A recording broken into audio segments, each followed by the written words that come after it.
जय हिंद साथियों, आ गया हूँ आपके अपने चैनल RST एजुकेशन चैनल पर। मैं राउत सिंह को स्वागत करता हूँ आप सभी का।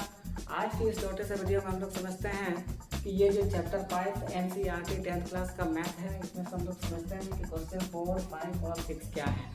साथियों, इसका क्वेश्चन 3, 2 और 1 मैंने पिछले वीडियो में बना दिया है। अगर आपने नहीं देखे हैं तो चैनल में जाके जरूर देख लेना। बिना किसी देरी किए इस सवाल पर चलते हैं और इसको सॉल्व करते हैं कि ये सवाल की क्या डिमांड है और हमें आंसर में क्या लाना है। चलिए साथियों, बढ़ते हैं आगे। जब हम लोग क्वेश्चन 4 की बात करते हैं तो ये AP दिया हुआ है 3, 8, 13, 18 डॉट डॉट डॉट का कौन सा पद 78 है। कौन सा पद 78 है साथियों? बेसिक वाला वीडियो में हमने बता दिया है कि वहां पर A यहाँ पता है, D भी पता है और AN भी पता है। कौन सा पद 78 है, यानी कि AN इक्वल टू 78 है।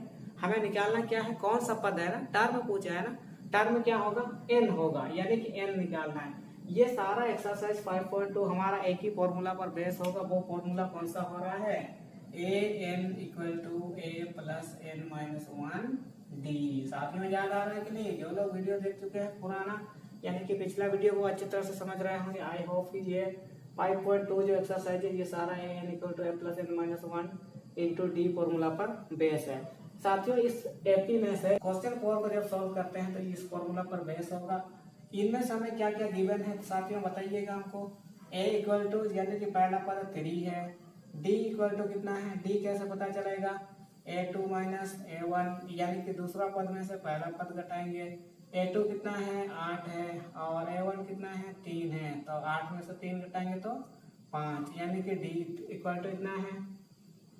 तो जो कौन सा पद 78 है बोल रहा है, तो AN इक्वल टू 78 है ना, बिल्कुल है। N इक्वल टू हमको नहीं पता। यही क्वेश्चन है कि AN इक्वल टू दे दिए हैं तो आपको N इक्वल टू क्या है, कौन सा पद है, यानी कि यही निकालना है। वेरी सिंपल है साथियों, फॉर्मूला वही है मेरे पास, AN equal to A plus N minus 1D। जो जो पता है, जिसका जिसका वैल्यू पता है उसका मान बिठा दीजिए। AN का मान कितना है, 78 है। A का मान कितना है, 3 है। प्लस का प्लस, N का N, माइनस 1 का माइनस 1, D कितना है, D का मान भी 5 है। साथियों, आपने देखा कि यहाँ सभी का मान पुट कर दिए हैं तो सिर्फ N अकेला वेरिएबल के रूप में 4 के रूप में रह गया। तो उसी को हम अगर एक साइड कर देंगे तो N का मान निकल जाएगा। बस इतनी सी बात है। 78 में से ये 3 को इधर ले आओ, 78 में से ये 3 ले आएंगे इधर, 78 माइनस 3 उधर रह जाएगा N माइनस 1 इंटू 5। तो 78 में से 3 माइनस करेंगे 75 रह जाएगा, उधर N माइनस 1 इंटू D, मतलब D का मान 5 है। इस 5 को अगर इधर ले आएंगे तो ये डिवाइड में चला आएगा, इक्वल टू N माइनस 1। अभी ब्रैकेट लगाने की जरूरत नहीं है क्योंकि गुना वाला सब इधर आ गया। इसको 5 से काटेंगे, 5 के 5 2 बचता है, 5 बचे 25, यानी कि 15 बचे 75, बात बराबर। फिर अगर आगे बनाते हैं साथियों, नीचे दिखाई दे रहा है या नहीं, बिल्कुल दिखाई दे रहा है सर। चलो फिर भी हम आगे बना देते हैं। तो ये क्या निकला, 15 इक्वल टू N माइनस 1। तो फिर N इक्वल टू क्या हो जाएगा, आगे बनाए क्या, N इक्वल टू क्या हो जाएगा, ये प्लस होकर के दूसरे साइड चला जाएगा, 15 प्लस 1 हो जाएगा, यानी कि 16। N इक्वल टू क्या निकला, 16। N equal to 16, 16। तो ये क्या निकला, यही आंसर। कैसा हो गया जी आंसर? उनका कहना है कि कौन सा पद 78 है, तो मेरा जवाब होगा 16वां पद 78 होगा। जी हाँ, बहुत आसान। इसी को हम एक जगह कहीं लिख देंगे, अतः 16वां पद 78 होगा। साथियों नीचे लिख लेना, अतः 16वां पद क्या है, 78 है। ये मेरा लास्ट में लिख देंगे इसके नीचे। तो बस इतनी से बनाना है। तो साथियों, इस तरह से ये छोटा सा क्वेश्चन आपको 3 नंबर दे सकता है। बहुत मायने रखता है मैट्रिक क्लास के लिए। 3 अंक गणित से एक अंक जुटाना होता है और 3 अंक अगर आ गया तो बहुत अच्छी बात है। चलिए साथियों, क्वेश्चन 4 हो गया। तब हम लोग चलते हैं क्वेश्चन 4 पर बिना किसी देरी की। आई होप आप सभी समझ रहे होंगे। चलिए साथियों, देखते हैं कि क्वेश्चन 5 की क्या डिमांड है। क्वेश्चन 5 क्या कहता है, सवाल हम यहाँ नोट डाउन करके रखे हैं।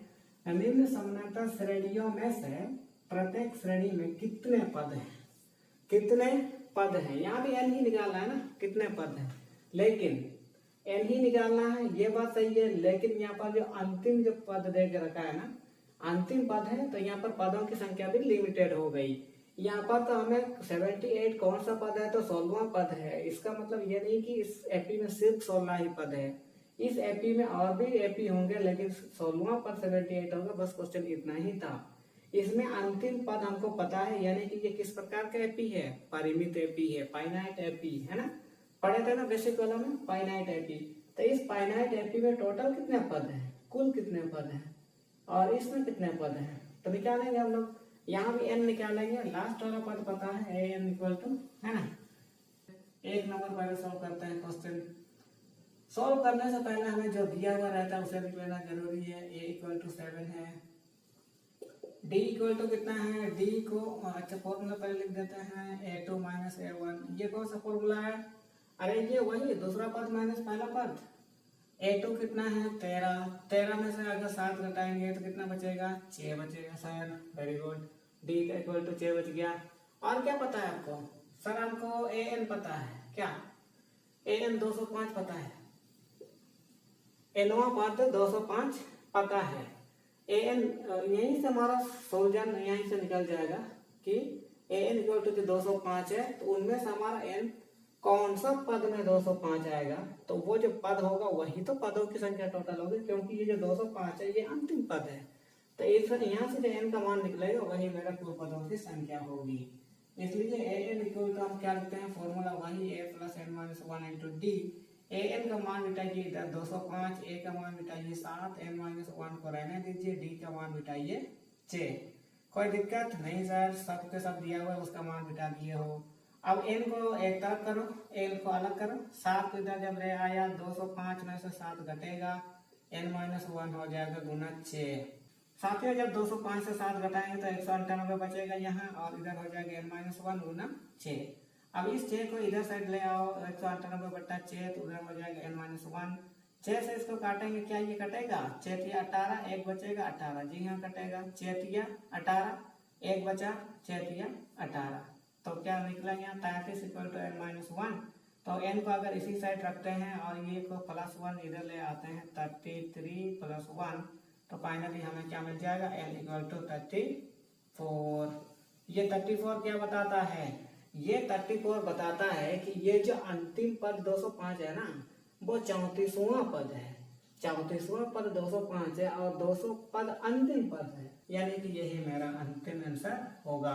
उनका कहना है कि प्रत्येक श्रेणी में कितने पद हैं, अतः कुल पद एक ही है तो प्रत्येक क्यों लिखेंगे, अतः कुल पद बराबर 34।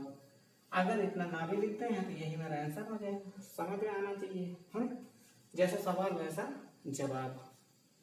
तो साथियों इस प्रकार से हमने क्वेश्चन 5 को 1 देख लिया, very simple, very easy, very short, है। चलो खत्म हो गया। नेक्स्ट क्वेश्चन पर चलते हैं 5 का 2।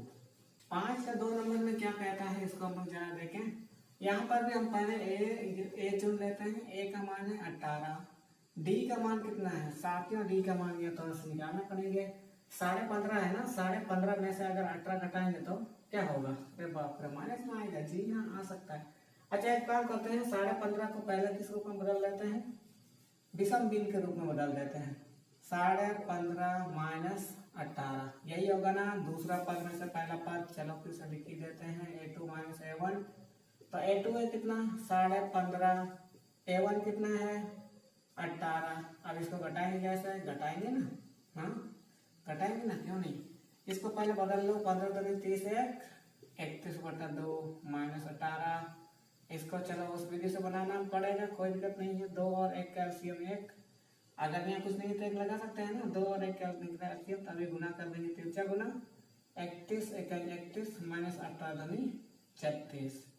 फिर क्या हो जाएगा साथियों, डी का मान हो जाएगा माइनस में, 31 से 36 घटाएंगे तो माइनस 5/2। डी का मान क्या निकला, माइनस 5/2। और क्या पता है हमें, ए एन पता है सर, कितना पता है, ए एन इक्वल टू माइनस 47। तो चलिए साथियों इतना सारा चीज मिल चुका है, अब उस फॉर्मूला पर बिताएंगे, A N equal to A plus N minus 1 into D. A N का मान माइनस 47 है, ए का मान 18 है, प्लस एन माइनस 1 फॉर्मूला है, डी में कितना है, डी का मान कितना है माइनस 5/2, 5/2 है। अब इस 18 को इधर ले आओ, तो माइनस 47 माइनस 18 प्लस में तो इधर जाएगा 18 होगा ना, बिल्कुल होगा। और वहाँ हो जाएगा -5/2, ये गुना में है फिलहाल, ब्रैकेट ही रखो।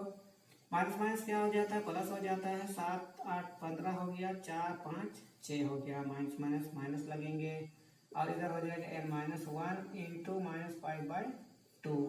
अब क्या करेंगे, इधर जो -65 है, ये -5/2 को इधर साइड ले आते हैं, गुना में है ना, तो बट्टा में चला जाएगा। बट्टा में चले जाने का मतलब है ये हो जाएंगे पलटी। क्या हो जाएंगे, पलटी। इस माइनस को हम कहीं भी रख दें, ऊपर रख दें, नीचे रख दें, कट कर ही रहेगा। आखिर ऊपर नीचे रहेगा तो कटेगा, ऊपर ऊपर रहेगा तो गुना होकर प्लस हो जाएगा। तो 5 13 5 65 होता है साथियों, माइनस माइनस कट गया, 13 दूनी 24। 24 इक्वल टू क्या बचा, n-1। अगर n अकेले रखना चाहते हैं तो -1 इधर आ जाएगा, तो इधर प्लस हो जाएगा। 24 1 27, n इक्वल टू 27। इसी को हम n को आगे लिख करके ये लिखेंगे यहाँ। तो क्या पता चला साथियों, यह पता चला कि क्वेश्चन 5 का जो 2 है, इसमें पदों की संख्या कितनी है। तो हमने निकाला कि n वां पद 47 है, वो जो 47 का पद है ना, वो 27वां पद है। 27वां पद 47 -47, और यही -47 उस एपी का अंतिम है। जब ये अंतिम पद का अंतिम क्रम का पद -47 है, तो -47 जितने नंबर का है उतने ही पद वहां पर है, इसलिए पदों की संख्या कितनी होगी, 27। हम नीचे लिखेंगे अतः पदों की संख्या बराबर 27 है। सिंपल, खत्म हो गया। क्वेश्चन 5 इस तरह से खत्म हो गया। चलिए साथियों, बिना किसी देरी का चलते हैं क्वेश्चन 6 पर। साथियों, हम आपका टाइम खराब करना नहीं चाहते, कम से कम समय पर बेहतर से बेहतर बताना चाहते हैं। चले साथियों, तो सॉल्व करते हैं क्वेश्चन 6। क्वेश्चन 6 क्या कहता है, क्या एपी 11 8 5 2 ... का एक पद -150 है, अगर है तो क्यों। ये कैसे सवाल है, क्या इस एपी का कोई पद 150 पहुंच सकता है। हम लोग इसी चीज को तो जानेंगे। साथियों, बताता हूं कि ये क्या 150 हो सकती है, क्या होगी तो कब, नहीं होगी तो कब। चलिए साथियों, इसको सॉल्व करते हैं। जो दिया हुआ उसको पहले नोट कर लेते हैं। ये बात कर रहे हैं क्वेश्चन 6 का, तो हम कर रहे हैं क्वेश्चन 6 को सॉल्व। क्वेश्चन 6 में जो दिया हुआ उसे तो पहले नोट डाउन कर लें। a इक्वल टू दिया हुआ है 11, d इक्वल टू कितना दिया हुआ है, d होता है a2 - a1। a2 है 8, फिर a1 है 11, तो 8 से 11 घटाओगे तो होगा -3, तो d इक्वल टू क्या मिला, -3।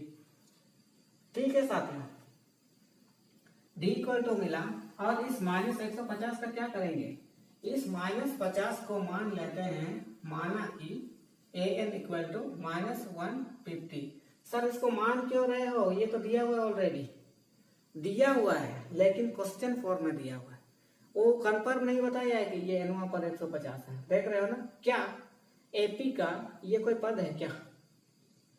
तो हमने मान लिया, माना कि ये पद है।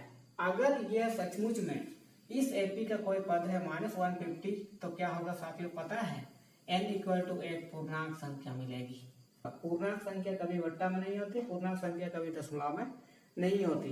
अगर n का मान पूर्णांक मिली तो समझ जाना कि उस एपी में हाँ -150 मिलता है, और अगर n का मान पूर्णांक नहीं मिला तो उस एपी में -150 नहीं मिलेगा। यही मेरे क्यों सवाल का जवाब होगा। तो इसलिए हमने माना n इक्वल टू -150 है, मतलब इस समय के लिए हमने ये मान कर रखा है कि इस एपी का कोई पद -150 पहुंचेगा। तो चलिए साथियों, इसकी जांच करते हैं। अगर an इक्वल टू इतना, तो फिर ये वाला फॉर्मूला सेटिस्फाई होना चाहिए।